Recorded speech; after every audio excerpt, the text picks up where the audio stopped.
गलद्दानगण्डं नीलद्भृङ्गखण्डं चलच्चारुशुण्डं जगत्त्राणशौण्डं लसद्दन्तकाण्डं विपद्भङ्गचण्डं शिवप्रेमपिण्डं भजे वक्रतुण्डम्।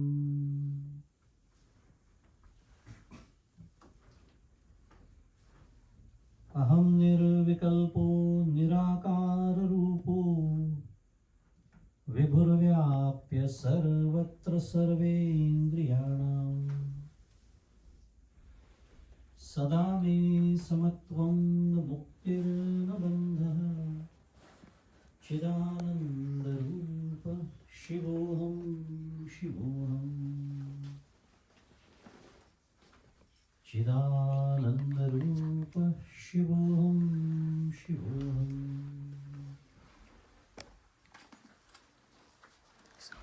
गुरुर्ब्रह्मा गुरुर्विष्णुः गुरुर्देवो महेश्वरः गुरुः साक्षात् परब्रह्म तस्मै श्री गुरवे नमः। ब्रह्मानन्दं परमसुखदं केवलं ज्ञानमूर्तिं द्वन्द्वातीतं गगनसदृशं तत्त्वमस्यादिलक्ष्यम् एकं नित्यं विमलमचलं सर्वधी साक्षिभूतं भावातीतं त्रिगुणरहितं सद्गुरुं तं नमामि। श्री सद्गुरुनाथ महाराज की जय। जय जय रघुवीर समर्थ। अनंत कोटि ब्रह्मांड नायक राजा महाराजाधिराज योगिराज परब्रह्म सच्चिदानंद वल्लभ प्रतिपालक श्रीरामनिवासी समर्थ सद्गुरु श्री गजानन महाराज की जय।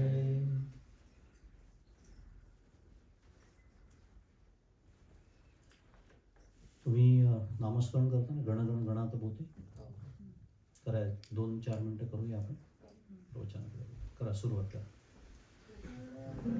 गणात बोते गण गण गणात बोते गण गण गणात बोते गण गण गणात बोते गण गण गणात बोते गण गण गणात बोते गण गण गणात बोते गण गण गणात बोते गण गण गणात बोते गण गण गणात बोते गण गण गणात बोते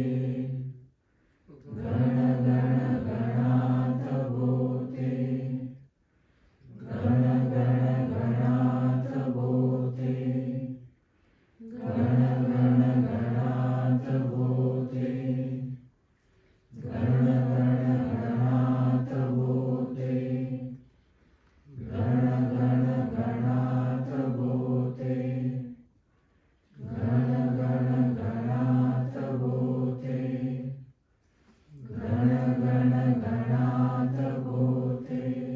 श्री गजानन महाराज की जय।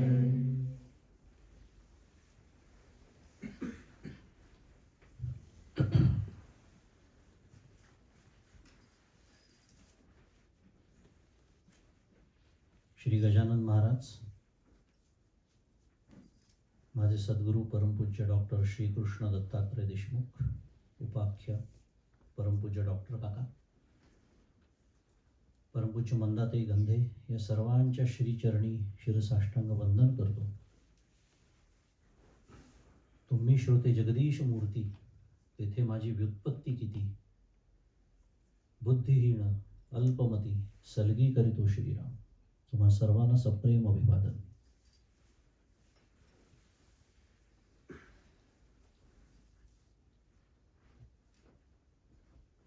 माझ्या सवयीप्रमाणे पहिले घड्याळ बघून घेतलं. काल मी जसं म्हणालो, श्रोते आश्वस्त होतात. घड्याळाकडे लक्ष देणारा वक्ता दिसतो आहे, कारण मला पूर्ण कल्पना आहे आज मंगळवार संध्याकाळ आहे. ऑफिस आटपून आलेले तुम्ही सगळेजण आहात आणि उद्या सकाळी तुम्हाला ऑफिस आहे आणि बुधवारचा दिवस शक्यतो शुद्ध मराठीत रिमोट वर्किंगचा नसतो. ह्या सगळ्याची जाणीव ठेवूनच बोलणार आहे.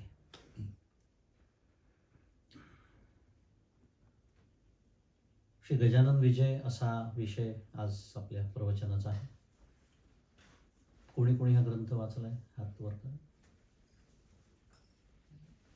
बहुतांश लोकांनी वाचला. बर.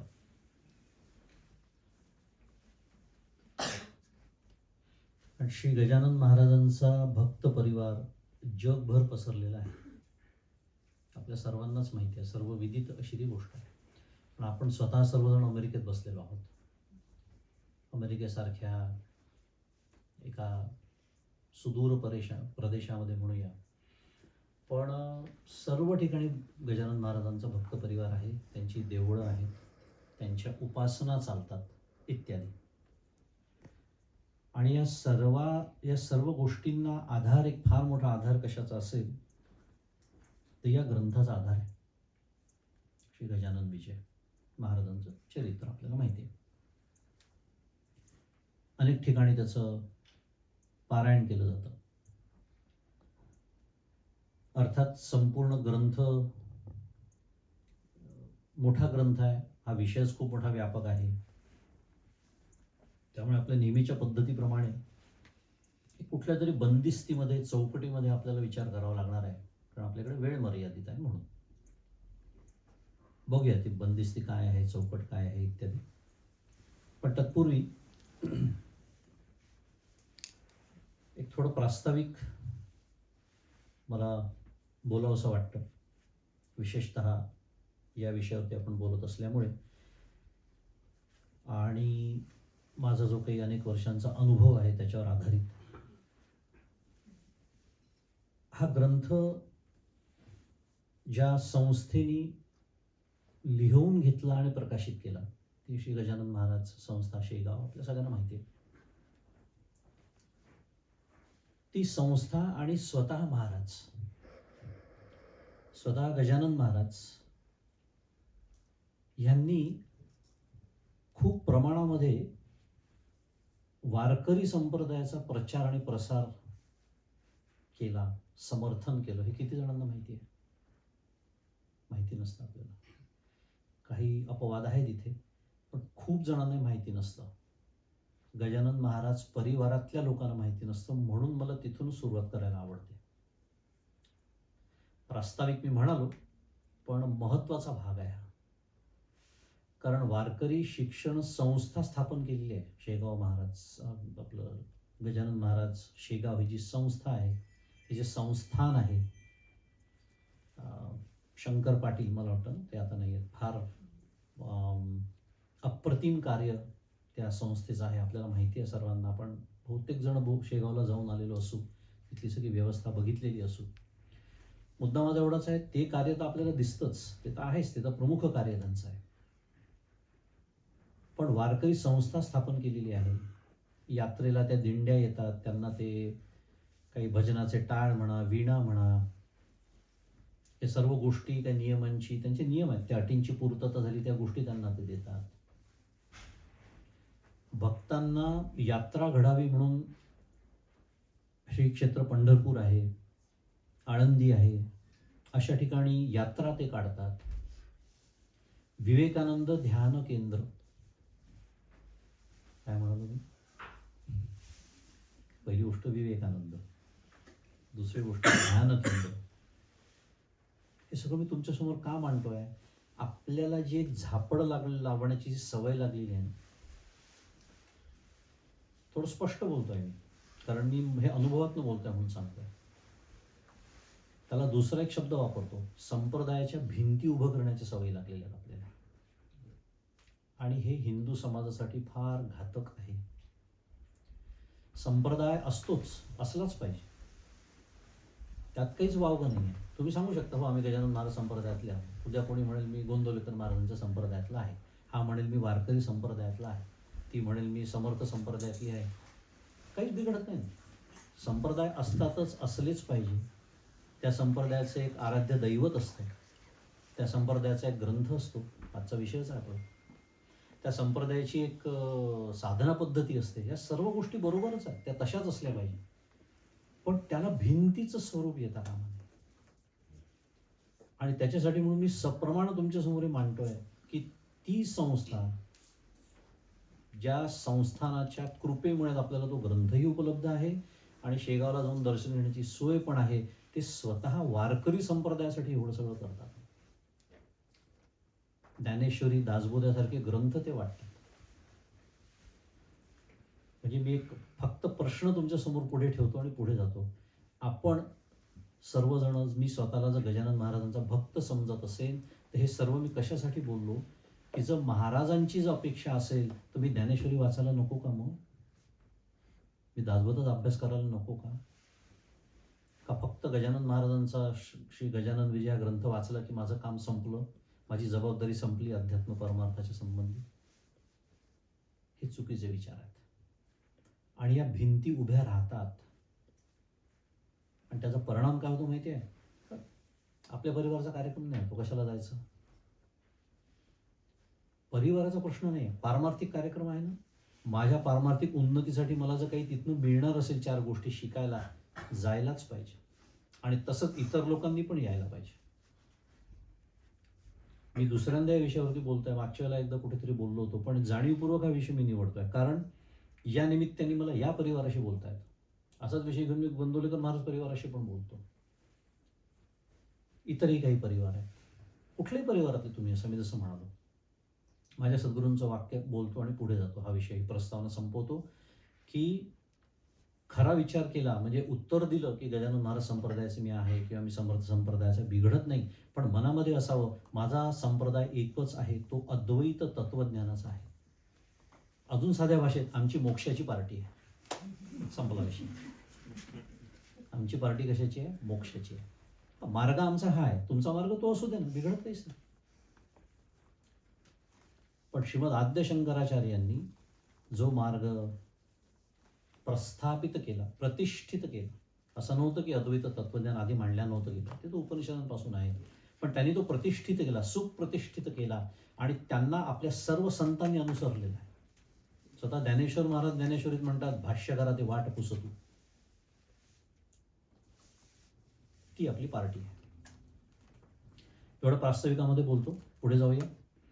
या ग्रंथाकडे वळण्याच्या आधी या ग्रंथाचे लेखक आपल्याला माहिती आहे, संत कवी दासगणू महाराज. एक त्यांची छोटीशी गोष्ट बघूया, बहुतेक जणांना ती पण माहीत नसते. दासगणू महाराज CID मध्ये होते. कोणाला, किती जणांना माहिती आहे?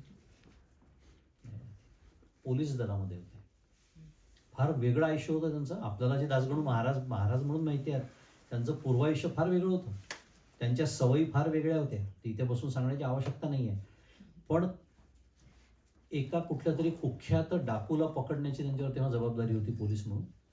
तर ते वेश बदलून एका हनुमंताच्या देवळामध्ये राहिले होते. रामदासीचा वेश घेतला होता त्यांनी. काय घेतला होता?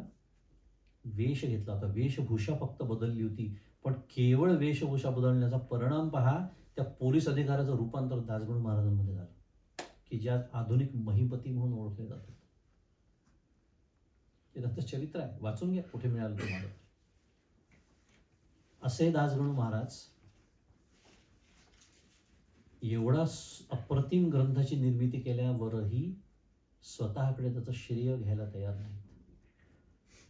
मी तर मंदमती आहे म्हणतात. सुरुवातीला आहे ओवी, आता मी बघणारच आहे, कारण मला या ग्रंथातल्या सर्व ओव्या पाठ नसल्यामुळे मला फोनची मदत घ्यावी लागणार आहे. ज्याच्यामध्ये काही ओव्या आपण बघणार आहोत. मी जसं म्हणालो, पूर्ण ग्रंथ बघायला तर वेळच नाही आहे, पण त्या ओव्यांच्या आधारेच आपल्याला काय शिकायचं आहे त्याच्यातून ते बघायचं आहे. पहिल्या अध्यायातली 5व्या क्रमांकाची ओवी आहे. मी अज्ञान मंदमती, नाही काव्य व्युत्पत्ती. काय म्हणतात आहे? कोण म्हणतात? दासगणू महाराज म्हणतात. नाही काव्य व्युत्पत्ती. कोण म्हणतात आहे? ज्यांना मी आधुनिक महिपती म्हणालो. कारण हा एक ग्रंथ नाही आहे, त्यांच्या अनेक ग्रंथांची निर्मिती माहिती आहे आपल्याला. कल्पना करा, मग मी असतो समजा, माझ्या हातून असं काही घडलं असतं, तर पहिले तुम्ही हा विचार केला असता, इव्हन लिहायच्या आधी सुरुवात करायची, न्यूयॉर्क बेस्ट सेलर कसं काय होतं या पुस्तकाच्या माध्यमातून. इथे लगेच विक्रीला ठेवले असते, तुम्हाला सांगितलं असतं 10% डिस्काउंट. मग कोणी लिहिलाय तो? मी लिहिलाय असं नाही म्हणत महाराज. महाराज काय म्हणतात? मी अज्ञान मंदमती. झाली आपली शिकायला सुरुवात झाली. श्री गजानन विजय या ग्रंथाच्या चिंतनाला सुरुवात झालेली आहे. कारण पहिल्या अध्यायातली फक्त 5वी ओवी आहे. कल्पना करा. असे विचारच करत नाही आपण, कारण आपल्याला पारायण संपलं पाहिजे ना पटापट. काय 2 दिवसात, 3 दिवसात, 1 दिवसात, जे काय तुम्ही पारायण केलंच पाहिजे ग्रंथाचं, कारण पारायणासाठीच तो लिहिला आहे. पण पारायण करता करता करता एक वेळ अशी यावी की कधीतरी मला वाटावं की अरे मी झाले आता पारायण, पण नेमकं काय म्हटलं काय या ग्रंथामध्ये, एकदा बघू द्या तर खरं. Just slow down a bit. ज्ञानेश्वरीमध्ये ज्ञानेश्वर महाराज म्हणतात, म्हणून थोरपण पराची सांडीची, व्युत्पत्ती आघवी विसरीची.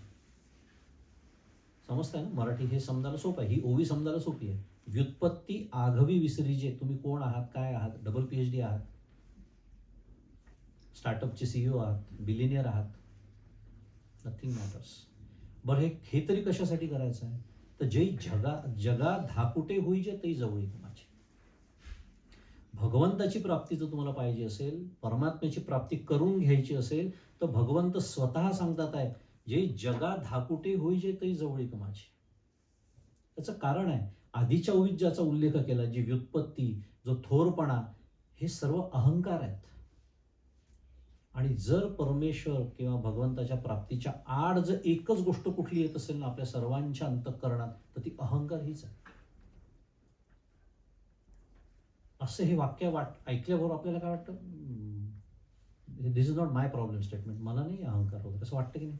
ताबडतोब विचार येतो. आपण बोलत नाही असं, पण मनातल्या मनात आपण स्वतःला प्रमाणपत्र देऊनच टाकतो, मी नाही अहंकारी, दुसरे असतील कोणी. पण इथे अहंकाराची व्याख्याच नाही समजली आपल्याला. मी अहंकारी नाही असं आपण जेव्हा म्हणतो, तेव्हा आपण खूप स्थूलातल्या अहंकाराचा विचार करतो. श्रीमंतीचा अहंकार, प्रसिद्धीचा अहंकार, सौंदर्याचा अहंकार वगैरे. हे तर अहंकार आहेतच, ते तर चालतच नाही. पण मी ज्या अहंकाराबद्दल बोलतोय की जो भगवत प्राप्तीच्या आड येतो, त्याला मी देह आहे असं ज्याला वाटतं, त्याला देहबुद्धी असं म्हणतात. तो अहंकार. आणि तो तर जवळपास सगळ्यांना असतो, कारण मी देह आहे, काहीच प्रश्नच नाही. म्हणून तर मृत्यूची भीती वाटते, म्हणून तर अजून भगवंताची प्राप्ती नाही आहे, कारण मला मी देहच समजतो. मग कोणी हा स्थूल देह समजेल, कोणी मन समजेल, कोणी बुद्धी समजेल. 5 कोश सांगितलेले आहेत किंवा 4 देह सांगितलेले, कुठलीही समजा. त्याच्याबद्दल बोलणं चालू आहे. महाराज पुढे म्हणतात की परी तू वास केल्या चित्ती, कार्य माझे होईल हे. मी ही का म्हणून या ओवीचा उल्लेख केला? कारण आता आपल्याला ज्या ग्रंथाबद्दल विचार करायचा आहे, तो प्रासादिक ग्रंथ आहे. प्रासादिक शब्द आपण खूप जणांनी ऐकला ना, बऱ्याच वेळा ऐकला. हा ग्रंथ प्रासादिक आहे, तो ग्रंथ प्रासादिक आहे, ऐकलेलं असतं. पण आपल्याला त्याचा नेमका अर्थ माहीत नसतो. कारण सांप्रत काळामध्ये श्री गजानन महाराज नावाची एक अत्यंत उच्च कोटीची विभूती होऊन गेली.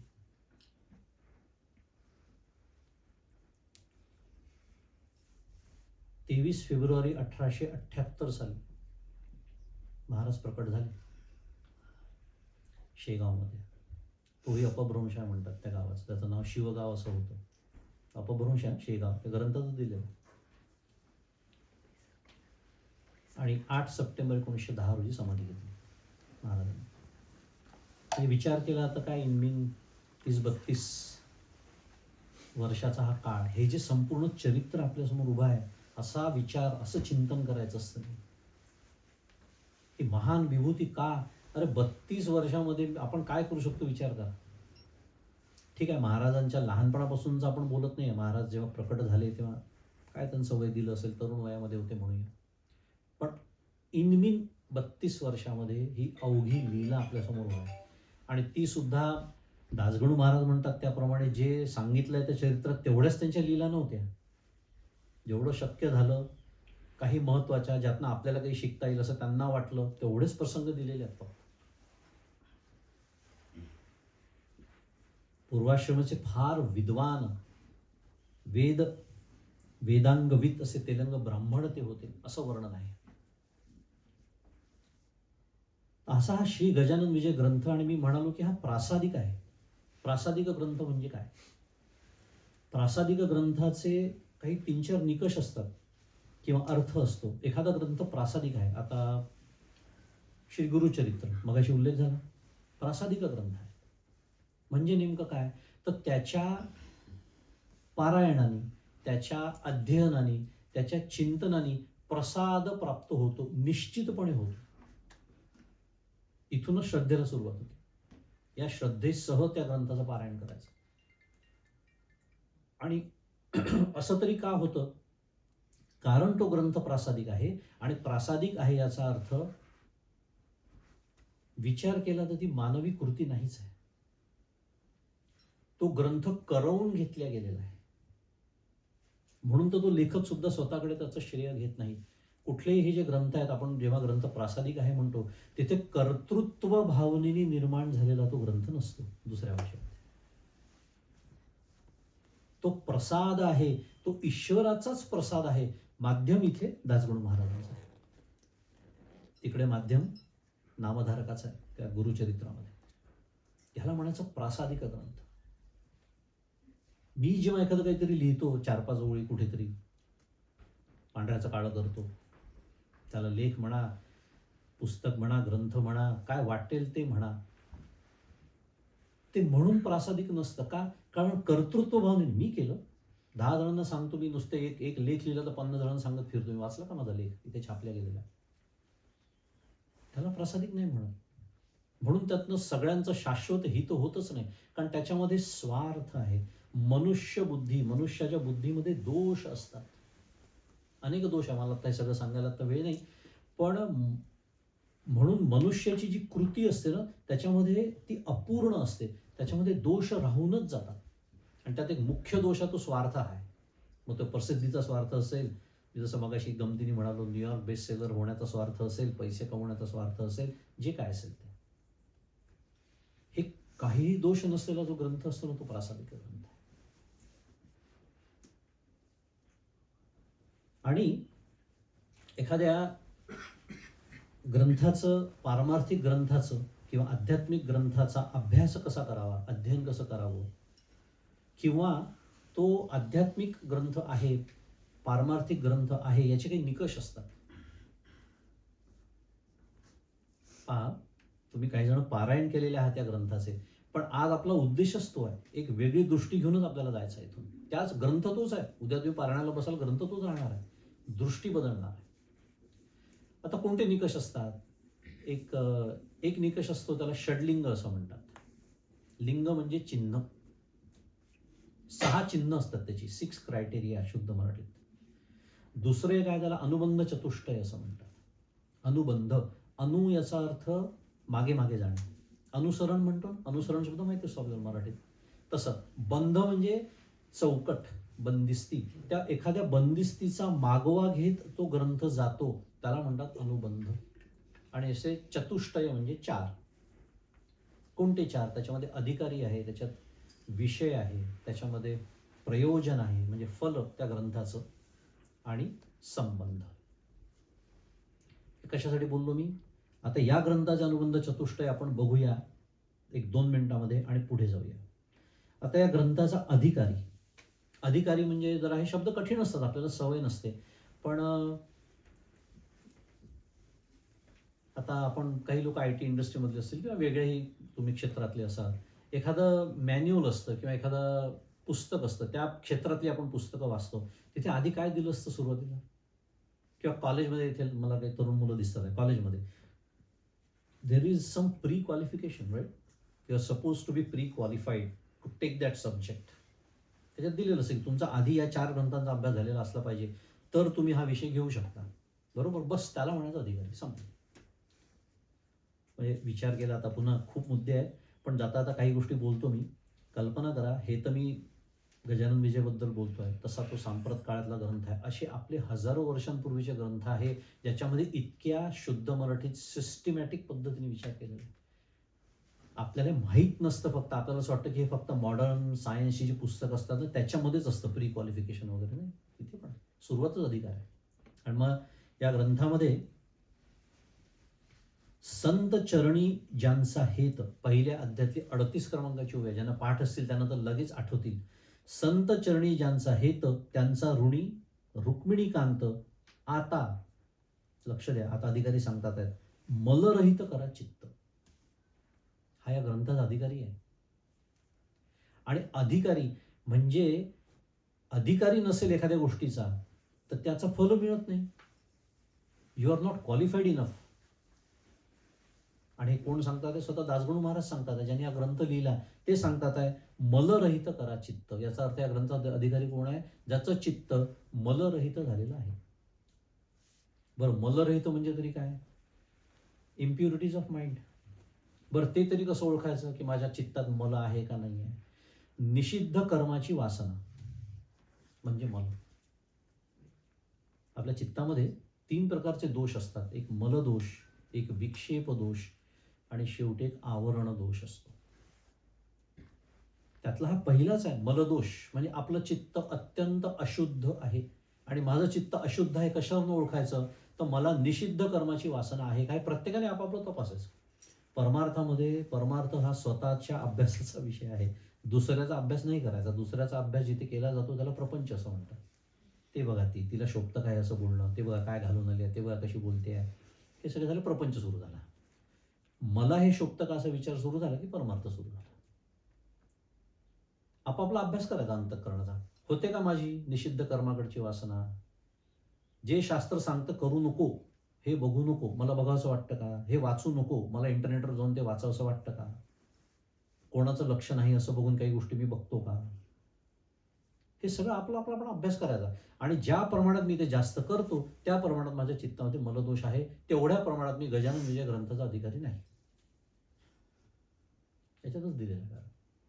बरं, विषय त्यांनी त्याच ओवीत पुढे म्हणतात, गजानन चरित्र ऐकावया. ही ओवी पूर्ण झाली आता. म्हणजे या ग्रंथाचा विषय काय आहे? श्री गजानन महाराजांचं चरित्र. प्रयोजन काय आहे? प्रयोजनाचा अर्थ ग्रंथाचं फल काय आहे? हा ग्रंथ मला काय देऊ पाहतो? जर मी अधिकार संपन्न झालो तर हा ग्रंथ आणि त्याचा जसं अभ्यास आणि अध्ययन आणि पारायण करायला पाहिजे मी केलं तर मला ते काय देतं? हे 62 क्रमांकाच्या ओवीत सांगतात. ते आता अवधारा, गजानन चरणी प्रेम धरा, येणे तुमचा उद्धार खरा होईल हे विसरू नका. म्हणजे काय फल सांगितलं या ग्रंथाचं? माझा उद्धार होईल.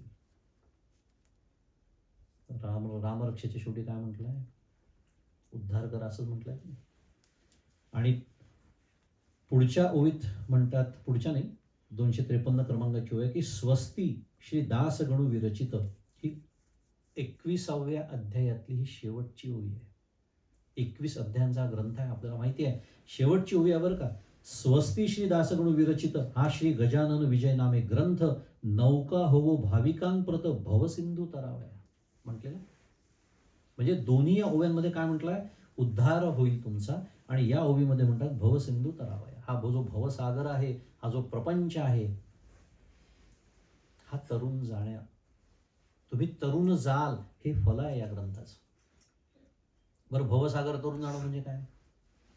आपण सगळे इथे खूप वेल एज्युकेटेड लोक आहोत शुद्ध मराठीत, बरोबर ना? आपल्याला स्पष्टता पाहिजे. No loose statements please. भवसागर म्हणजे काय? डिफाईन. भवसागर तरुण जाणं म्हणजे काय? अहो, साध्या भाषेमध्ये जीवनातली दुःख संपणं. इतकं साधं आहे. कोणाला हव्या कोणाला दुःख करा हातवरती, इथे कोणी असेल तर.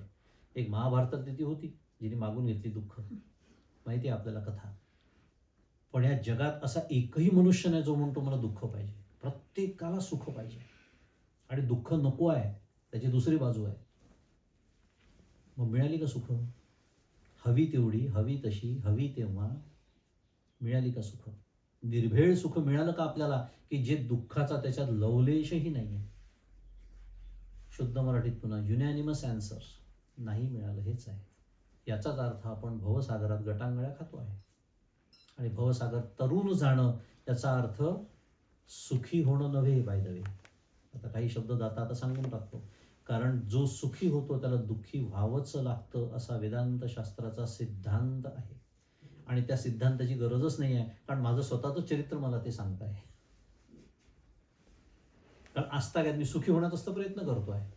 धडपड सकाळी उठल्यापासून झोपेच्या क्षणापर्यंत सुखी होण्यासाठी धडपड. कोणाला वाटतं मी प्रसिद्ध झालो की सुखी होईल, कोणाला वाटतं प्रमोशन मिळालं की सुखी होईल, कोणाला वाटतं सासूबाई माझ्या मनासारख्या वागायला लागल्या की सुखी होईल, कोणाला वाटतं माझ्या मुलीचं चांगल्या ठिकाणी लग्न झालं की सुखी होईल, याला वाटतं माझ्या मुलीला मेडिकल ॲडमिशन मिळाली की सुखी होईल. मार्ग वेगवेगळे असू द्या, पण करन्सी इज कॉमन, सुखी होईल. आणि जो सुखी होण्याची धडपड करतो त्याला दुःखी व्हावंच लागतं. आपण आत्ताच नियम पाहिला. म्हणून वेदांत शास्त्र सुखी व्हायला शिकवतच नाही. मग काय व्हायला शिकवतो? आनंद रूप व्हायला शिकवतो. कारण सुखाच्या विरुद्धार्थी शब्द आहे दुःख, आनंदाला विरुद्धार्थी शब्द नाही. आनंद एकमेव द्वितीय आहे, सच्चित आनंद. आणि ह्याला म्हणायचं भवसागर तरुण जाणं. आणि हे या ग्रंथाचं प्रयोजन आहे. आणि शेवटचं संबंध हा थोडा तांत्रिक विषय पण खूप महत्त्वाचा विषय आहे. हे जे ग्रंथाचे अनुबंध आहेत त्यांचा ग्रंथाशी आणि एकमेकांशी ते कसे निगडीत असतात. उदाहरणार्थ एक प्राप्य प्रापक भाव संबंध आहे. प्राप्य प्रापक भाव संबंध म्हणजे काय? शब्द खूप मोठा झाला, काही घाबरू नका, त्याचा अर्थ अतिशय सोपा आहे. अनधिकाऱ्याला फलप्राप्ती होत नाही. अजून साध्या भाषेत, तुम्ही जर अधिकारी नसाल तर हा जो ग्रंथ आहे तो जे देव पाहतो ते तुम्हाला मिळणार नाही.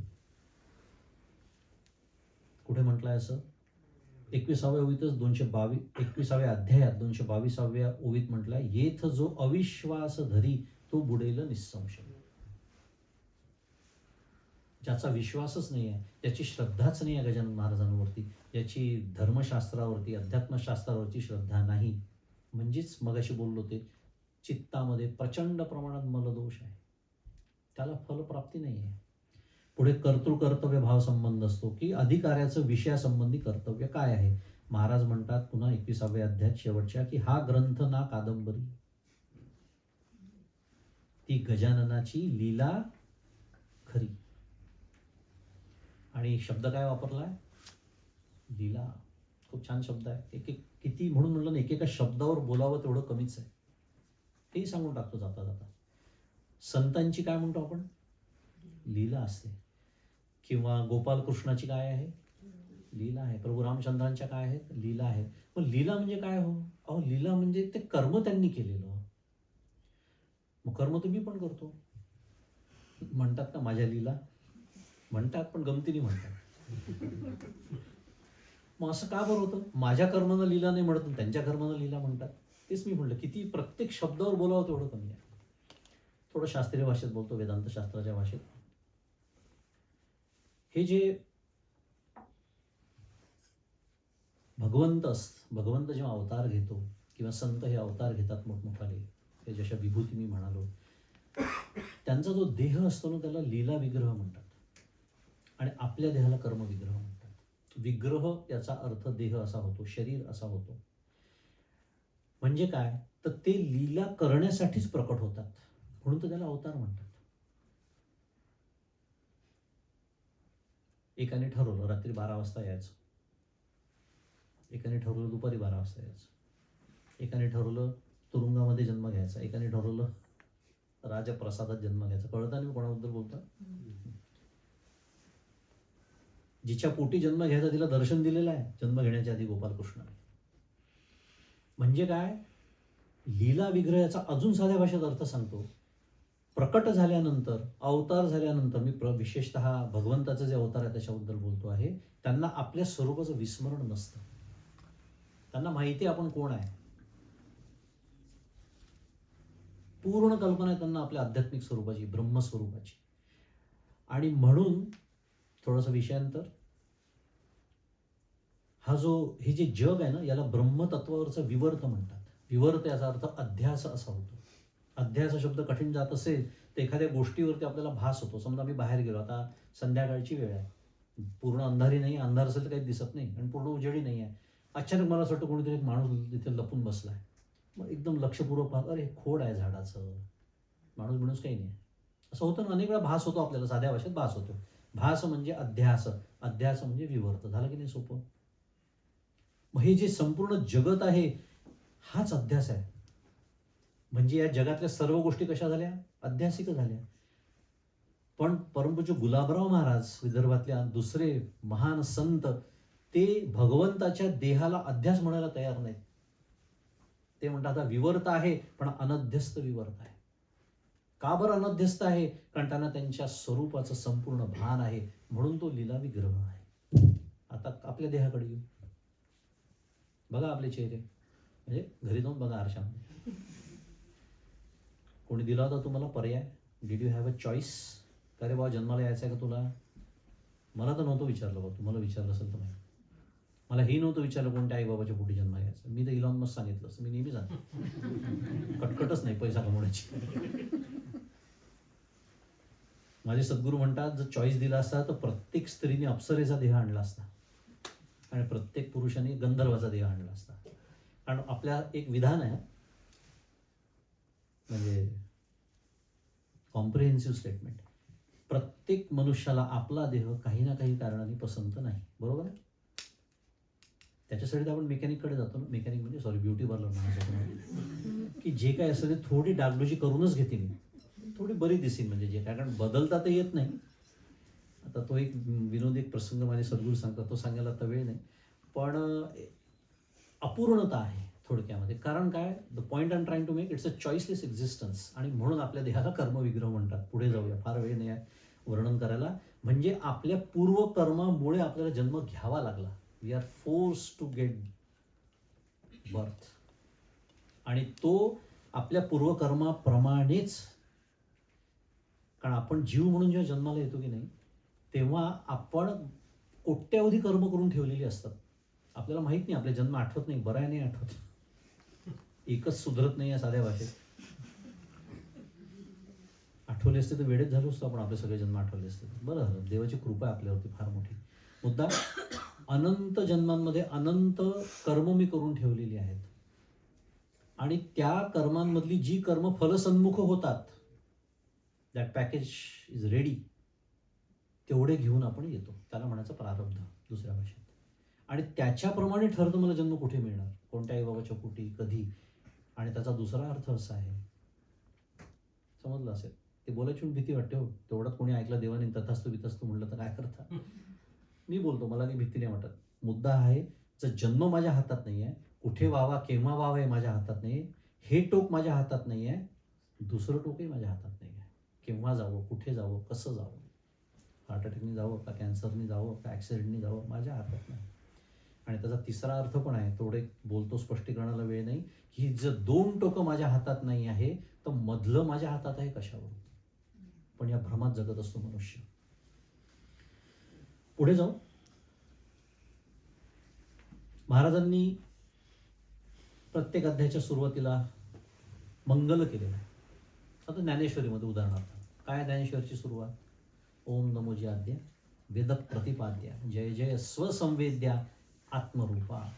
हे अजूनही काय, दासबोधावती आहे, ज्ञानेश्वरीत आहे. कुठलाही तुम्ही पारमार्थिक ग्रंथ घ्या, त्याच्या सुरुवातीला मनाचे श्लोक. काय आहे पहिला मनाचा श्लोक? गणाधीश जो ईश सर्व गुणांचा. काय आहे? अहो मंगल केलेलं आहे. मंगल केलं म्हणजे काय केलेलं आहे? स्मरण केलेलं आहे. कोणाचं स्मरण? परमेश्वराचं स्मरण केलेलं आहे. फक्त कधी त्याच्या निर्गुण रूपाचं करतात तर कधी त्याच्या सगुण रूपाचं करतात. ओम नमोजी आद्या, जो आद्य आहे, वेद प्रतिपाद्य आहे. कोणाचं वर्णन सुरू आहे? ब्रह्मतत्वाचं सुरू आहे, म्हणजे निर्गुणाचं मंगल केलेलं आहे. तसं महाराजांनी काय केलं? जय जयाजी उदार कीर्ती, जय जयाजी प्रताप ज्योती, जय जयाजी हे गणपती गौरीपुत्रा मयुरेश्वरा. गणपतीचं मंगल केलेलं आहे, स्मरण केलेलं आहे, नमस्कार केलेला आहे, आशीर्वादाची इच्छा व्यक्त केलेली आहे. कारण आता एवढं मोठं महान कार्य तुम्ही माझ्याकडून करून घेत आहात. मी प्रासादिक बोललो, मी केलं ही भूमिका नाही आहे तिथे. त्यामुळे जे माझ्याकडून करून घेतात आहेत त्यांचं स्मरण केलेलं आहे, आशीर्वाद रूपी मंगल केलेलं आहे. कार्यारंभी तुझे स्मरण करीत आले जन वगैरे सगळं. आता आपण थोडंसं, मी जसं मगाशी म्हणालो, मला वेळेचं भान ठेवून बोलतोय, त्यामुळे या सगळ्या ओव्या सोडून देऊ. आता आधी माया सरस्वती जी ब्रह्माची होय प्रकृती वगैरे सगळं असं वर्णन केलेलं आहे. म्हणजे थोडक्यामध्ये बोलू, गणपतीचं वर्णन आहे, गणपतीचं मंगल आहे, शारदेला नमस्कार केलाय, पांडुरंग, विष्णू, महेश, भवानी, दत्तात्रेय, ऋषी, संत शंकराचार्य, मगाशी मी बोललो, संत गहिनीनाथ, निवृत्तीनाथ, ज्ञानेश्वर महाराज, तुकाराम महाराज, रामदास स्वामी, या सगळ्यांना नमस्कार केलेला आहे दासगणू महाराजांनी. केलाय ना? तुम्ही पारायण करता म्हणून मी म्हणतोय, बाकी काही नाही. ग्रंथ तोच आहे, आपल्याला आता हळूहळू त्याच्या अंतरंगात शिरायचं आहे. बोधमालाच आहे, संत कथा आहे, चरित्र आहे. आता श्रोते सावधान, संत कथेचे करा श्रवण, करून या एकाग्र मन निज कल्याण व्हावया, पहिल्या अध्यायात म्हटलेलं आहे. आणि त्या संत चरित्रास श्रवण करा सावकाश, आजवरी ना कवणास संतांनी या दगा दिला. दोनच ओव्या सांगतो फक्त वानगीपुरती. ज्ञानेश्वर महाराज ज्ञानेश्वरी म्हणतात की संत माझे रूपडी, आत्मज्ञाने चोखडी, तेच दृष्टी पडो आवडी, कामिनी जैसे. काय सांगणं चाललंय? हाही एक मुद्दा समजून घ्या जाता आता पटकन, की संत संत म्हणजे नेमकं काय, किंवा सद्गुरू, संत सद्गुरू एकाच अर्थाचे शब्द म्हणू आपण. आपल्याला माहिती आहे की या जगाची निर्मिती ईश्वराने केली, हे जग तो सांभाळतो, एक दिवस वेळ झाली की हे जग तो संपवणार आहे, बरोबर? नुसतं एवढंच नाही, तर त्यांनी या जगामध्ये प्रवेश केलेला आहे. तो हे जग सांभाळतो म्हणालो की नाही आपण, हे सांभाळण्याची पद्धत काय आहे? तर तो दिल्लीमध्ये राहून गल्लीचं राजकारण नाही करत, तो या संपूर्ण चराचर सृष्टीमध्ये व्याप्त आहे. हे विधान आपण ऐकलेलं आहे. म्हणजे त्यांनी या सृष्टीमध्ये काय केलेलं आहे? प्रवेश केलेला आहे. आणि प्रवेश करून तो प्रशासन करतो. That is how God governs this world. म्हणून मी म्हणालो दिल्लीत राहून गल्लीतलं राजकारण नाही आहे. एक छोटासा मुद्दा, खूप छान मुद्दे असतात. मी सांगितलं अभ्यास कसा करायचा असतो. अथर्वशीर्ष परवाच कुठेतरी झालं प्रवचन, त्याच्यामध्ये आपण काय म्हटलंय, सगळ्यात बऱ्याच लोकांना अथर्वशीर्ष पाठ असतं रे. अवपश्चातात, अवपुरस्तात, अवोत्तरातात, अवदक्षिणातात, अवचोर्ध्वातात, अवाधरातात. म्हणजे काय? All dimensions covered.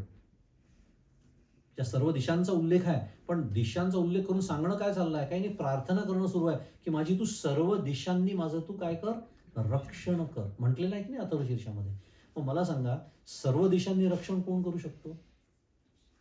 जो सर्व दिशांना आहे तोच करू शकतो. तो चराचरामध्ये व्याप्त आहे. म्हणजे काय करतो भगवंत, परमेश्वर, परमात्मा, ईश्वर 5 कार्य करतो. जगाची उत्पत्ती, स्थिती, लय, प्रवेश, प्रशासन, झाले 5. तो एक 6वं कार्य पण करतो, त्याला म्हणतात प्रबोधन. आणि तो ईश्वर जेव्हा प्रबोधनाचं कार्य करतो तेव्हा त्या भूमिकेमध्ये, त्या रोलमध्ये त्याला सद्गुरू असं म्हणतात. आता कळलं? परब्रह्म, सच्चिदानंद, समर्थ, सद्गुरू याचा अर्थ काय आहे? हे सद्गुरूंचं महात्म्य आहे. ह्या दृष्टीने मला सद्गुरूंकडे पाहायचं आहे. सद्गुरूंच्या देहाकडे नाही बघायचं आहे.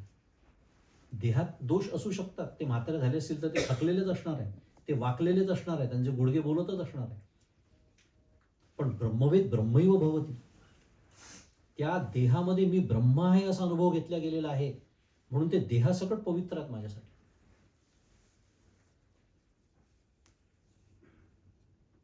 ही आहे संत सद्गुरू. म्हणून मी म्हणालो आत्मज्ञाने चोखडी, संत माझे रूपडी. असं का म्हटलं ज्ञानेश्वरीमध्ये?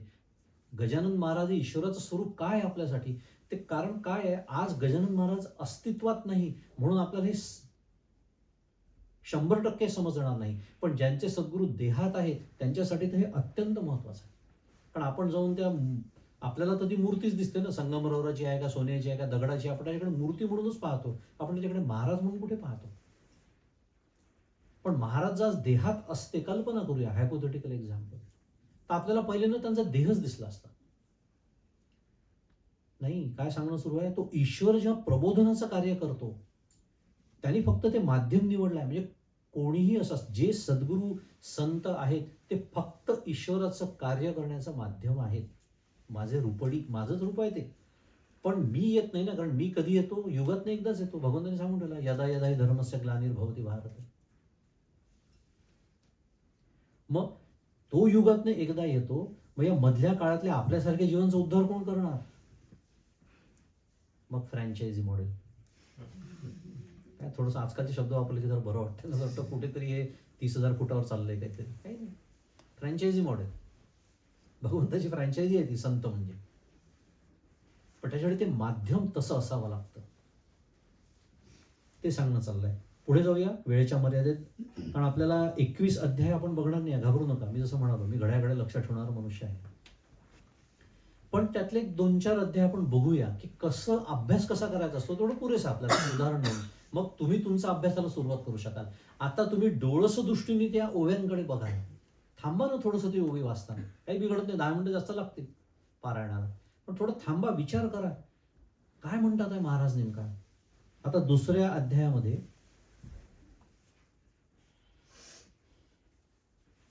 बंकटलालाच्या चुलत्याने आग्रहाने जेवायला खूप घातलं महाराजांना. आता ज्यांनी ग्रंथ वाचलाय त्यांनाच हे कळेल, कारण मला आता कथा सांगायला तर वेळ नाही माझ्याकडे. मग त्यांना त्यांची वांती झाली, मग त्यांनी आंघोळ इत्यादी करून ते आसनावर स्थानापन्न झाले.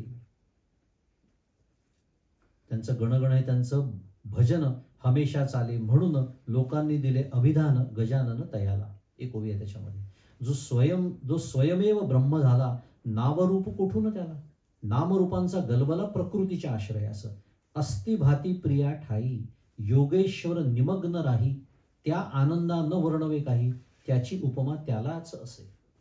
आठवतात ओवे? म्हणजे पाठ जरी नसल्या तरी मी म्हटल्यानंतर आठवत असतीलच, तुम्ही एवढा वेळा पारायण केलंय म्हटल्यानंतर. 2ऱ्या अध्यायातले ओवे. महाराज बसले आहेत, स्थानापन्न आता झालेले आहेत. महाराज कसे दिसतात आहे त्याचं वर्णन दासगुण महाराज करतात.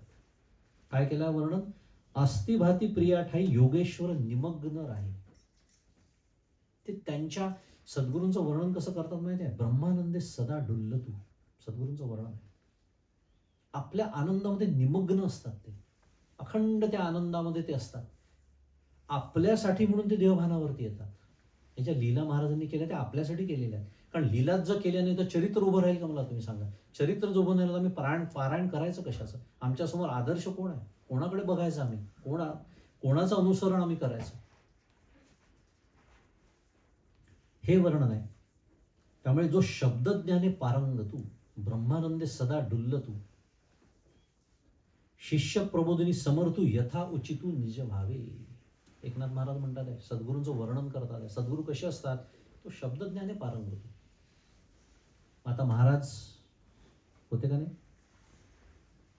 वेद ऋचा अस्खलित पाठ होते की नाही त्यांना?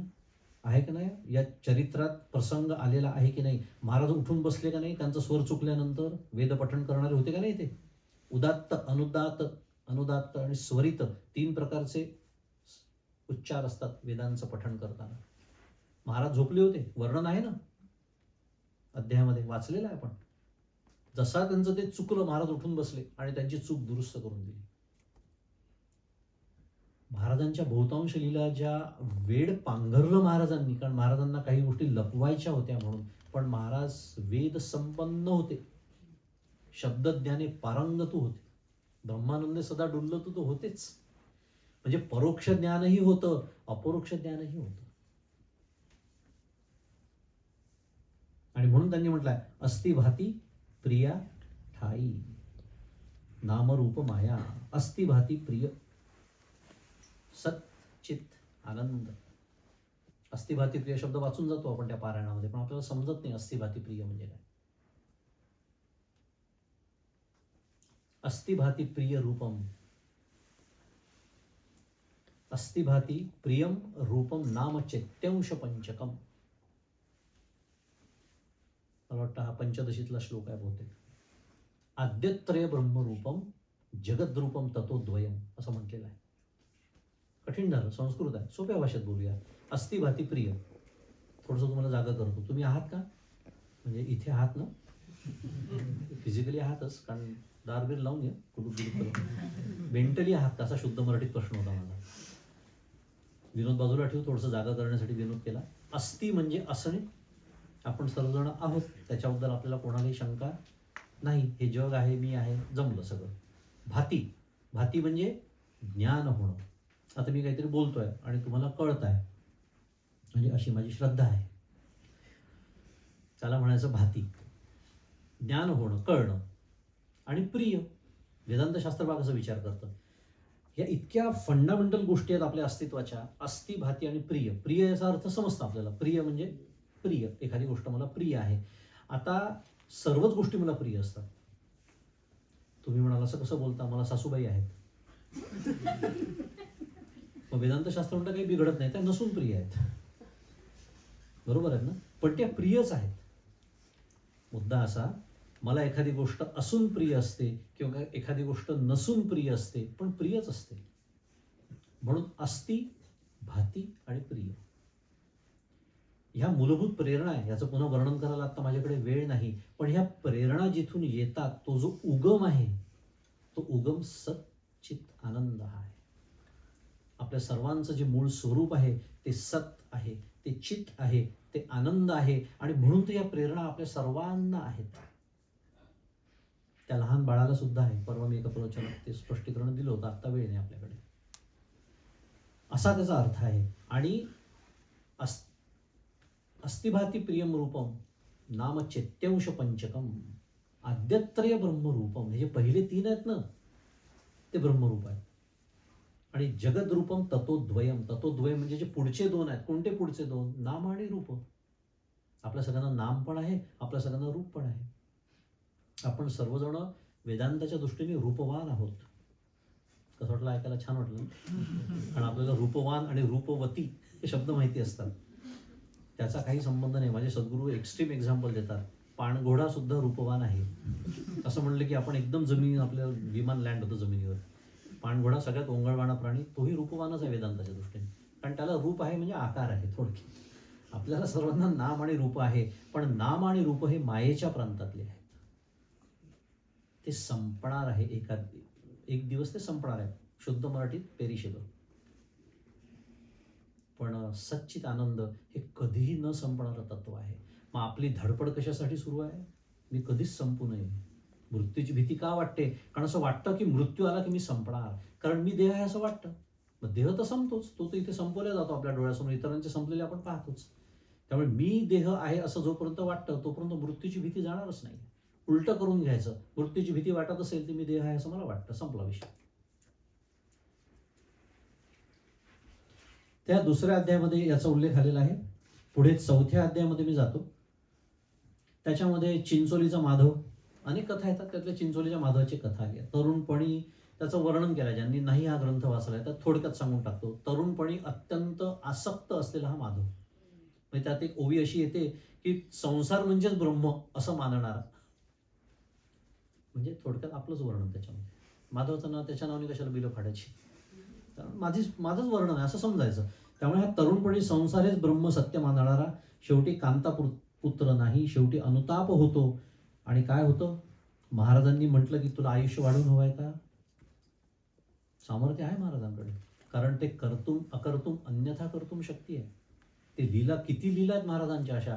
कारण जे ईश्वर तत्वाशी एकरूप झालेले असतात त्यांच्या ठिकाणी हे सामर्थ्य येतं. कर्तुम अकर्तुम अन्यथा कर्तुम. हे अप्रतिहत सामर्थ्य आहे ईश्वराचं. आणि चमत्कार करायचे म्हणून संत करत नसतात. एखाद्यावरती इतकी दया उत्पन्न होते की ते तात्पुरती त्यांनी ते केलेलं सहज एक कार्य असतं. त्याला आपण नंतर चमत्कार म्हणून मिळवतो समाजामध्ये. कारण सामान्य मनुष्याचं एक सायकॉलॉजी, ह्युमन सायकॉलॉजी काय असते? चमत्काराशिवाय नमस्कार नाही. संतांचे त्याच्यातही हे असतात बरं, नष्टमानस, बहुमानस, समनस्क वगैरे प्रकार आहेत. ते सांगायला तर वेळ नाही. पण एखादं जीवनमुक्त असेल, आपल्यातच बसलेला असेल ना, आपल्याला समजत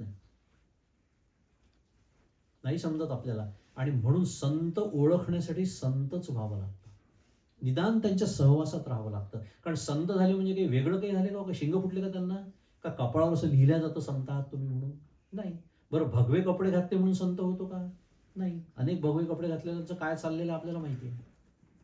भगवे कपडे हे तर बहिरंग आहे, फक्त बहिरंग आहे. म्हणून मी म्हणालो, तो आपल्यासारखा जब्बा पायजामा कशाला, धोतर सुद्धा नेसलेला, तो शर्ट पॅन्ट सुद्धा घातलेला असू शकतो, टाय लावलेले असू शकतो, कोट घातलेला असू शकतो, पण तो अंतःकरण, संतत्व हे अंतःकरणाचा गुणधर्म आहे, देहाचा नाही.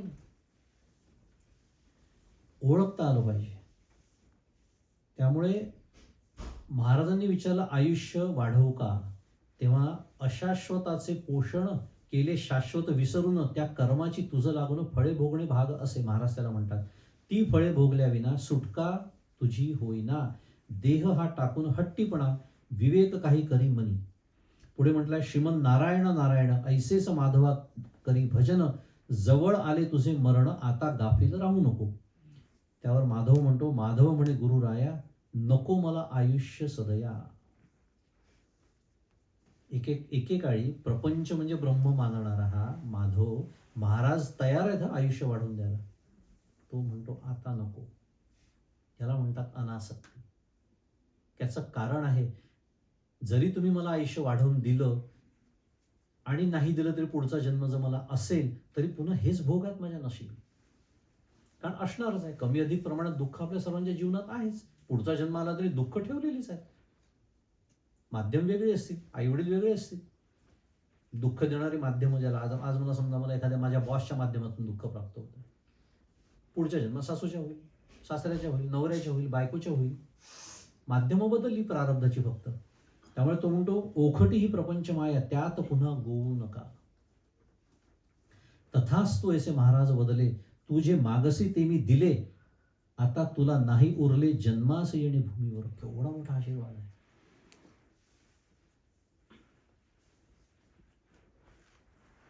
एक शंकराचार्यांचं स्तोत्र आहे, त्याच्यामध्ये आयुर नश्यति पश्यताम प्रतिदिनम याति क्षयम यौवनम असं वर्णन आहे. प्रत्ययांती जगत प्रत्ययांती पुनरद दिवसा कालो जगत भक्षका असं म्हटलं आहे. म्हणजे काय म्हटलंय, संस्कृत आहे पुन्हा, आयुर नश्यति पश्यताम प्रतिदिनम. आता मला सांगा आजची तारीख आहे मला माहित नाही, आजचा दिवस आपल्या सर्वांच्या आयुष्यातला संपत आलेला आहे. म्हणजे आपल्या सर्वांच्या आयुष्यातला एक दिवस कमी झाला की नाही झाला. हे वास्तव आहे. तुम्हाला आवडो का न आवडो ऐका, हे वास्तव आहे. तुम्ही ऐकलं तरी ते बदलणार नाहीये, तुम्ही नाही ऐकलं तरी ते बदलणार नाही. मग असा विचार येतो का मनामध्ये कधी, माझ्या जीवनातला एक दिवस कमी झाला पण अजून भगवंताची प्राप्ती नाही झाली, असं वाटतं का मला कधी? नाही वाटत. उद्याची मीटिंगचे विचार घोळत राहतात, प्रोजेक्टचे विचार घोळत राहतात, जणू काय ते जीवनाचं ध्येयच आहे. एक दिवस ती कंपनी सांगते मग तुम्हाला शुद्ध मराठीत pink slip, thanks but no thanks, जा आता घरी, थँक्स टू AI. मुद्दा ते चरितार्थाचं साधन आहे, ते ध्येय नाही आहे माझ्या जीवनाचं.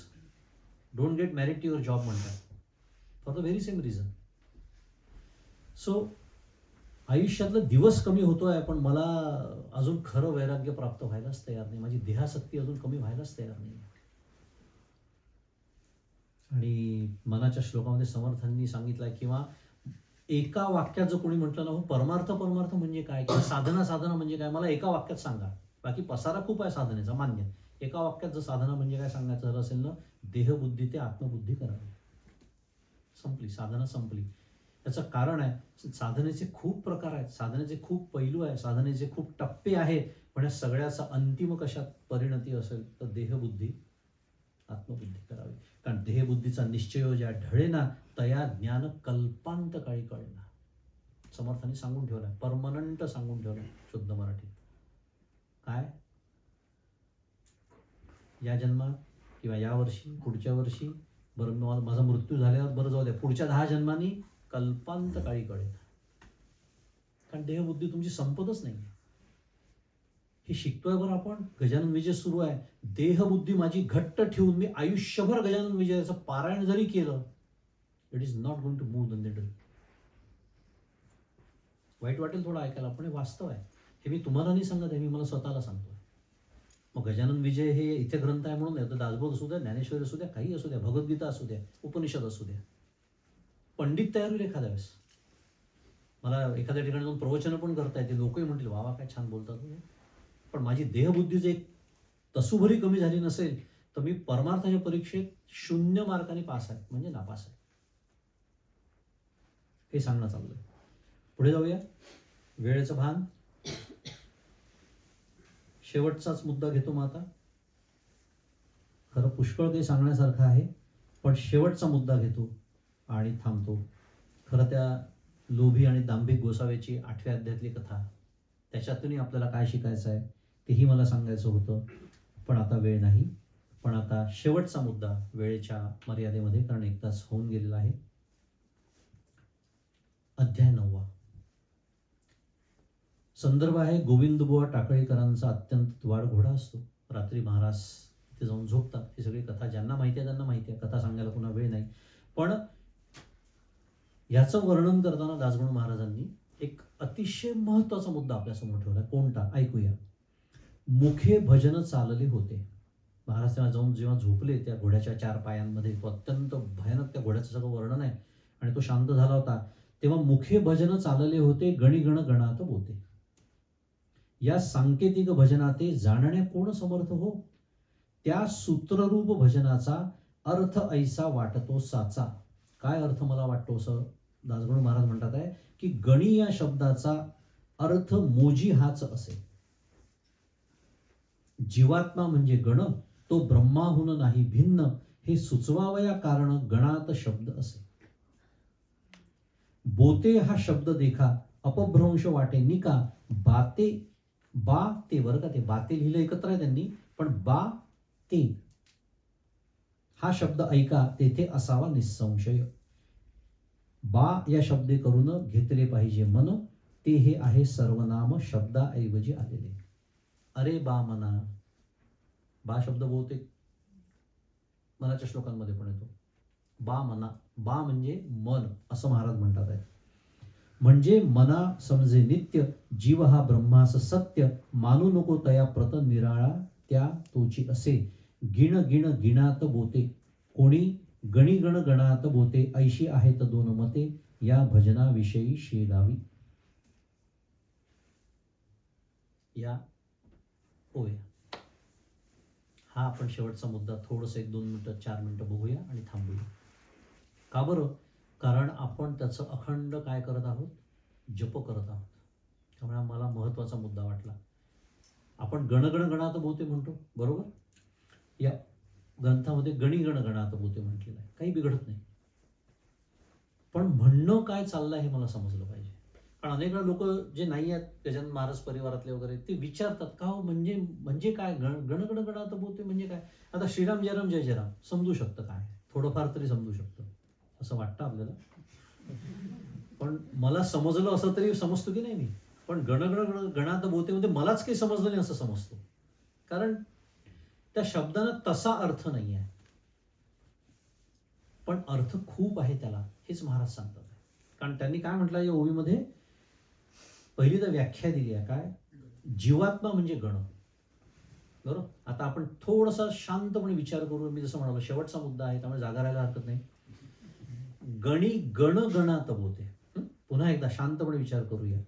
गणी गण गणात बोते, आणि जीवात्मा म्हणजे गण असं म्हणतात आहे महाराज. बरोबर? पुन्हा एकदा शांतपणे विचार करू आपण. गणी गण, सध्या गणात बाजूला ठेवूया, 2 शब्द घेऊया, अजून सोपं जाईल. गणी गण, गण म्हणजे जीवात्मा, जीवात्मा म्हणजे तुम्ही आम्ही सर्वजण. सोपं करूया अजून. मग जर गण म्हणजे जीवात्मा असेल तर गणी म्हणजे कोण असेल? करा या थोडा विचार करा. विचारी करायची गरज नाही, ओव्यांमध्येच महाराजांनी शब्दच वापरला आहे. गणी म्हणजे ब्रह्म किंवा ईश्वर. अजून साध्या भाषेत बोलूया, ईश्वर. आता इक्वेशन सोपं झालं, पुन्हा मांडून घेऊयात इक्वेशन. गणी गण, बरोबर? गणी म्हणजे आपण काय म्हणालो? ईश्वर, परमात्मा, भगवंत, ब्रह्म इत्यादी. निर्गुण निराकार म्हणा, सगुण निराकार म्हणा, सगुण साकार म्हणा, बिघडत नाही. आणि गण म्हणजे जीवात्मा. आणि आता पुढे काय म्हटलंय? गणात. तुम्हाला माहिती आहे का, गण हा संस्कृत धातू आहे. गण म्हणजे पाय मोडलेला, त्यात स्वर मिसळलेला नाही आहे, त्याचा अर्थ मोजणे असा होतो. म्हणून महाराजांनी मोजी म्हटलंय पहा, आहे ना ते ओळीतलं पहिलं काहीतरी. गणी या शब्दाचा अर्थ मोजी हाच असेल. आता कळलं काय म्हणतात दासगणू महाराज. मोजी म्हणजे टू काउंट. कारण गण संस्कृत धातूचा अर्थ मोजणे असा होतो, त्याच्यातूनच गणित शब्द तयार झालेला आहे. To count. आणि काउंट, टू काउंट किंवा मोजण्यासाठी आपण काय करतो, आपण गट पाडतो का नाही. आता खूप गट आहेत. अगदी मोठी उडी घ्यायची म्हणलं तर आकाशगंगांचे गट आहेत, ताऱ्यांचे गट आहेत, ग्रहांचे गट आहेत. पृथ्वीवरती परत येऊया, नद्यांचे गट आहे, समुद्रांचे गट आहे, झाडांचे गट आहे, प्राण्यांचे गट आहे, मनुष्यांचे गट आहे, पंचमहाभूतांचे गट आहे, माझ्या देहाचा विचार केला इंद्रियांचे गट आहेत, 3 गुणांचा गट आहे. म्हणजे गट. मग आता गणी गण गणात म्हणजे काय सांगणं चाललंय, गणी आणि गण हे एकाच गटातले आहेत.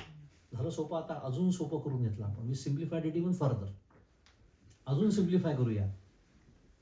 ईश्वर, परमेश्वर, भगवंत, ब्रह्म आणि आपण ज्याला जीवात्मा म्हणतो हे एकाच गटातले आहे. म्हणजे ते एकच आहेत. श्लोकार्धेन प्रवक्ष्यामि यदुक्तम ग्रंथकूटिभिः ब्रह्मसत्य ब्रह्मसत्यम जगन्मिथ्या जीवो ब्रह्मैव नापरः. आद्यशंकराचार्य बोलतात. अहो, श्लोकार्धेन प्रवक्ष्यामि, अर्ध्या श्लोकामध्ये सिद्ध केलेला आहे. काय? जे कोट्यावधी ग्रंथांना सांगायचं आहे. हा ग्रंथ असो का अजून उपनिषद असो का भगवद्गीता असो, काही असो, सर्व ग्रंथांना जे सांगायचं आहे ना ते या अर्ध्या श्लोकात सांगितलंय. काय? ब्रह्मसत्य जगन मिथ्या आणि जीवो ब्रह्मैव नापरः. जीव आणि ब्रह्म गणी गण गणात बोते. आणि बोतेचं पुन्हा त्यांनी म्हणलं तो अपभ्रंश आहे. बा ते. अरे मना, म्हणजे मला माझ्या मनाला समजून सांगायचं आहे की तू स्वतःला जीव समजतोयस, तू जीव दशेत आहेस, तू जीव नाही. तू कोण आहेस? तू ब्रह्म आहेस. तत् त्वम असी. हा महावाक्याचा गाभा सांगते, जे आपण रोज जप करतोय त्याचा. आणि याला वेदांत शास्त्राच्या भाषेमध्ये याला बाद समानाधिकरण असं म्हणतात. थोडा मोठा शब्द झाला, 2 मिनिटात स्पष्टीकरण देतो आणि खरंच थांबतो. समानाधिकरण मोठा शब्द आहे, स्वाभाविक आहे, आपल्याला आपण कधी वापरत नाही म्हणून माहित नसतं. अधिकरण याचा अर्थ ज्याचा देश आणि काल एकच आहे, स्पेस अँड टाइम सेम. उदाहरण सोपं करूया अजून. आता आपण इथे सगळेजण बसलेलो आहोत. इथे कोणीतरी बाप आहे आणि कोणीतरी आई आहे, बरोबर आहे. पण तुम्ही ऑफिसमध्ये जाता तेव्हा तुम्ही कोण असता? कोणाचे तरी मॅनेजर असता, कोणाचे तरी कलिग असता. व्यक्ती बदलली का? व्यक्ती तीच आहे. म्हणजे घरी कोणीतरी तुला आई म्हणताय आणि तिथे कोणीतरी बॉस म्हणताय, पण बॉस आणि आई अधिकरण एकच आहे. आता समजलं, अधिकरण सोपं आहे समजायला. आता ब्रह्मतत्व, मगाशी मी म्हणालो ईश्वर सर्व चराचरात व्यापून आहे, बरोबर. आता माझी भाषा थोडी बदलते, लक्षात आलं असेल. तुम्ही चाणाक्ष असाल तर मी मध्येच ईश्वर म्हणतोय, मध्येच ब्रह्म म्हणतोय. कारण दीज आर शुद्ध मराठीत इंटरचेंजेबल वर्ड्स. का? कारण मी जगताच्या संदर्भाने जेव्हा बोलतो, जेव्हा त्याला मायेची सापेक्षता असते, त्याला ईश्वर म्हणतात. ती सापेक्षता काढून टाकली की त्यालाच ब्रह्म म्हणतात. तसं ब्रह्म सर्वत्र व्यापून आहे. माझ्या देहात व्यापून नाही का ते? ऑब्व्हियसली आहे. सर्वत्र व्यापून आहे म्हटल्यानंतर माझा देह कसा सुटेल त्याच्यातून? मग आता जसं समजा इथे या खोलीमध्ये काय आहे? स्पेस आहे ना. आता एखादं भांडं आहे माझ्यासमोर, त्याला आपण वेदांतातला शब्द घट म्हणूया. घट म्हणजे मडका आहे माझ्यासमोर. आता घटामध्ये काय आहे? स्पेस आहे. पण ती केवळ घटाच्या सापेक्षतेने त्याला घटाकाश म्हणतात. आणि घटाच्या बाहेरचं आहे याला मठाकाश म्हणतात. आकाशात काय फरक झाला? काहीच नाही. You are only talking in relation to that घटक, म्हणून त्याला घटाकाश, वेगळं नाव दिलं त्याला. तसं ब्रह्म सर्वत्र आहे, पण माझ्या देहाच्या संदर्भाने मी जेव्हा त्या ब्रह्मतत्वाकडे पाहतो त्याला कुटस्थ असं म्हणतात वेदांत शास्त्रामध्ये. ऐकलं असेल शब्द कदाचित. किंवा त्याला आत्मा म्हणतात साध्या भाषेमध्ये. अजून कुटस्थ म्हणजे आत्मा, पण मी आत्मा शब्द कधी कधी वापरत नाही. कारण जर वेदांत शास्त्राची भाषा माहिती नसेल तर आत्मा म्हटलं की आपलं वी गो टँजंट. कुठे माहिती आहे? भटकती आत्मा आहे ना. डोकी बिघडवली आपली सगळी. आणि त्याच्यात एक नवीन युनिव्हर्सिटीचा शोध लागला काही वर्षांपूर्वी, त्याला व्हॉट्सअप युनिव्हर्सिटी म्हणतात. अगाध ज्ञान वाटणं सुरू असतं रोज. इतकं अगाध की मी सुद्धा वाचत नाही, पण फॉरवर्ड मात्र निश्चित करतो. आणि तो बिचारा जो असतो तो बावट असतो, तो श्रद्धापूर्वक वाचतो. अनेक लोकांची इतकी श्रद्धा असते, व्हॉट्सअप म्हणजे जणू काही ईश्वराची आकाशवाणीच आहे. त्याच्यात सांगितलं म्हणजे तसं सत्य असलंच पाहिजे. म्हणून मी आत्मशब्द थोडा दूर ठेवला. पण आत्मशब्दाला दचकण्याची गरज नाही, कारण आत्मा म्हणजे ब्रह्म, ब्रह्म म्हणजे आत्मा, मठाकाश म्हणजे घटाकाश. या देहाच्या सापेक्षतेने त्याला कुटस्थ म्हणतात, आत्मा म्हणतात. एवढं सगळं कशासाठी बोललो? मला बाध समानाधिकरण सांगायचं आहे म्हणून, त्याच्याशिवाय समजणार नाही. मग आता कुटस्थ किंवा आत्मा हे एकच आहे, म्हणून त्यांचं मुख्य समानाधिकरण आहे. ते मुळातच एक आहे. पण माझी समस्या काय झाली? मी स्वतःला जीव समजतोय. बरोबर आहे? म्हणजे मी स्वतःला ब्रह्मतत्वापासून वेगळा समजतोय. म्हणजे आता कुठल्या तरी एक नवीन घटक तिथे येऊन बसलेला आहे मध्ये. त्या घटकाला बुद्धी असं म्हणतात, किंवा त्या घटकाला अंतःकरण असं म्हणतात. अगदी अजून स्पष्ट शब्द पाहिजे असेल, कारण अंतःकरणाचा घटक आहे. बुद्धी अंतःकरणाचा घटक आहे. मन, बुद्धी, चित्त, अहंकार 4 घटक आहेत त्याचे. ती पण ते घटक एकच आहे. खरं त्याची भूमिका बदलली की नाव बदलतंय. निश्चय केला की तिला बुद्धी म्हणतात. संकल्प करायला लागलं, आता भाजी करायची आहे, लोक आले जेवायला, काय करू? भेंडीची करू का कोबीची करू? हे काम, हे जेव्हा आपलं काम करतं अंतःकरण, त्याला मन म्हणतात. मग मी निश्चय करते, भेंडी पुरेशी नाही, पुरणार नाही सगळ्या लोकांना, वांग्याची करू. हा निश्चय केला, हा बुद्धीने केला. आता वांग्याची करू हा निश्चय केल्यानंतर मग जे काम सुरू होतं, मग ती वांगी कुठे आहेत? फ्रीजमध्ये आहे. मग ती बाहेर काढा, ती थंड आहे, ती धुवावी लागतील, ती पुसावी लागतील, ती चिरावी लागतील. आता चित्ताचं काम सुरू झालं. आणि खाल्ल्यानंतर कौतुक नाही केलं, असा राग येतो त्या खाणाऱ्याला, अहंकाराचं काम सुरू झालं. अखंड चालू असतं की नाही आपले? ठीक आहे, व्यवहार करण्यासाठी हे लागतंच, प्रश्नच नाही. पण हेच त्या स्वरूपाच्या अनुभवाच्या आड येत आहे माझ्या. अजून माझ्याकडे फार वेळ नाही स्पष्टीकरणाला. मला एवढंच सांगायचं आहे की हे जे आड येत आहे ना, मूळचा मी तोच आहे, पण मला अनुभव येत नाही आहे. काहीतरी आड येत आहे, त्याला उपाधी असं म्हणतात. आता वेदांत शास्त्राचे काही शब्द मला वापरणं भाग आहे. त्या उपाधीचा निराश करून घ्यावा लागतो, त्या उपाधीचा बाध करून घ्यावा लागतो. त्या उपाधीचा बाध केल्यानंतर मला समजतं की अरे याचं अधिकरण एकच आहे, म्हणून त्याला बाध समानाधिकरण म्हणतात. आणि असं बाध समानाधिकरण झाल्यानंतर मला प्रत्यक्ष अनुभव येतो. कशाचा? अरे गणी गण गणात बोलते, ते एकच आहेत. मी आज स्वतःला जीव समजतोय, जीवदशेत जगतोय, पण एक दिवस मला अनुभव येणार आहे, मी जशी साधना करायला पाहिजे तशी केली सद्गुरूंनी दिल्याप्रमाणे, तर काय अनुभव येणार आहे? हे जे मी रोज भोगतोय ना, गणी गण गणात बोलते, त्याचाच प्रत्यक्ष मला अनुभव येणार आहे. आणि त्या दिवशीपासून काय होणार आहे? त्या दिवशीपासून माझ्या जीवनात फक्त आनंद, आनंद आणि आनंद. त्याच्यासाठी हे सगळं सुरू आहे. आनंदाचे डुही, आनंद तरंग, आनंदाची अंग आनंदाचे. हे जसं तुकाराम महाराज स्वतःचं वर्णन करतात, तसं मी पण माझं वर्णन करू शकेन एक दिवस. मग माझ्या जीवनात प्रारब्धाने दुःख येवो का सुख येवो, अनुकूल घडो का प्रतिकूल घडो, आता माझ्यावर काही त्याचा परिणामच नाही आहे. म्हणून तर ते म्हणतात की आनंद आहे किंवा जीवनमुक्त आहे म्हणजे काय दुःख नाही का? नाही, दुःख आहे लेकिन दुखी नाही आहे. ही ती अवस्था आहे, ती मला प्राप्त व्हावी. त्याच्यासाठी मी रोज भोगतोय काय? गणी गण गणात बोलते. आणि मग त्या दिवशी मृत्यूचं भय संपूर्णपणे जातं. कारण काय म्हणतात मनाच्या श्लोकात समर्थ, भये व्यापिले सर्व ब्रह्मांड आहे. पण पुढे म्हणतात भयातीत ते संत आनंद पाहे. त्यांना नाही भीती वाटत मृत्यूची. आम्ही जातो अमुच्या गावा, अमुचा राम राम घ्यावा म्हणतात. का? कारण त्यांनी आता हे प्रत्यक्ष अनुभवलंय. अरे मी जातच नाही, कारण मला जायला जागाच नाही आहे. कारण मी ब्रह्मतत्व आहे, ते सर्वत्र व्यापून आहे. तीच गोष्ट एका ठिकाणून दुसऱ्या ठिकाणी जाऊ शकते की जी दुसऱ्या ठिकाणी नाही आहे.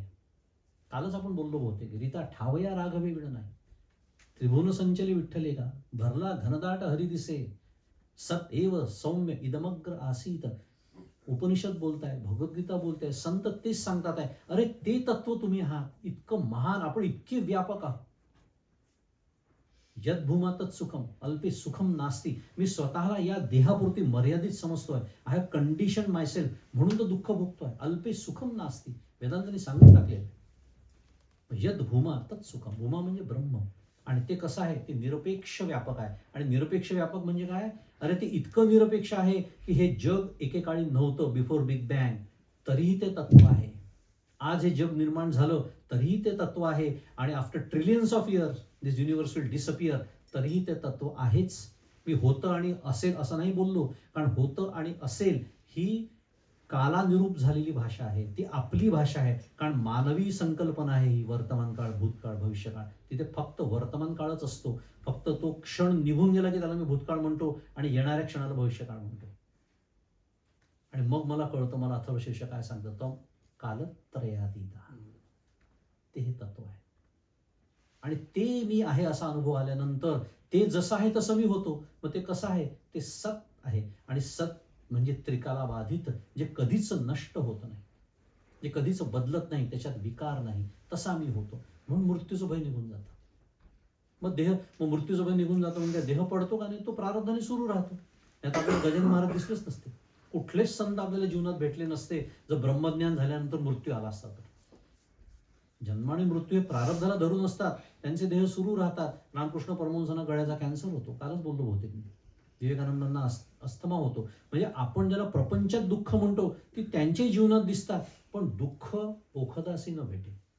तुकाराम महाराज स्वतःचं वर्णन करतात. आणि आपलं वर्णन करताना म्हणतात, दुःख पाहता पर्वता एवढे आणि सुख जवा एवढे. म्हणून सुखी नाही व्हायचं आपल्याला, सुखरूप व्हायचं आहे, आनंदरूप व्हायचं आहे. आणि म्हणजेच गणी गण गणात बोते याचा प्रत्यक्ष अनुभव मला घ्यायचा आहे. आणि त्याच्यासाठी मी हा सर्व या ग्रंथाचं पारायण करतो, या ग्रंथाचा अभ्यास करतो म्हणा, नामस्मरण करतो म्हणा, ध्यान करतो म्हणा, जे काही पारमार्थिक साधन मी करतो.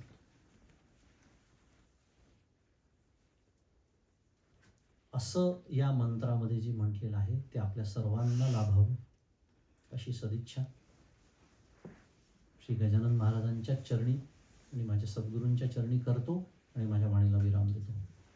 श्री सद्गुरुनाथ महाराज की जय. अनंत कोटी ब्रह्मांड नायक राजाधिराज योगीराज परब्रह्म सच्चिदानंद भक्त प्रतिपालक श्री